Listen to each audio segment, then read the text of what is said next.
প্রতিদিন কত কত সবজি একসাথে নেওয়া যায়। গরমের সময় গরমের সবজিগুলো একসাথে বেশ নেওয়া যায়, আবার শীতের সময় তো আছেই, শীতের সময় কিন্তু বেশ অনেক অনেক সবজি নেওয়া যায়। এই যে একসাথে আজকে কিছু ঝিঙা পারলাম, দুন্দুল যদি ওইটা যে ছিদ্র করছে, ঝিঙাগুলো ভালো আছে। আর এই যে ঢেঁড়স প্রতিদিন তোলা যায় ঢেঁড়স, আর কি সুন্দর এক একটা, একদম এই যে টিপ দিচ্ছি একদম নরম ঢেঁড়স, একদম টাটকা টাটকা নিয়ে ভাজি, অনেক মজার অনেক। তারপরে এই যে শশা, শশা তো বললাম না, এবার বাগানে হচ্ছে শশা, একদম বাম্পার ফলন। এই যে তারপরে এই যে ঢেঁড়স,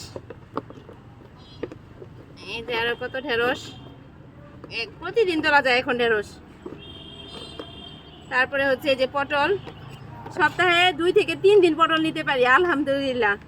এই যে পটল, আর মরিচ হচ্ছে যখন যেটুকু প্রয়োজন হয় শুধু ওইটুকু নেই। তবে বেশ কয়টা মরিচের গাছ হচ্ছে নষ্ট হয়ে গেছে।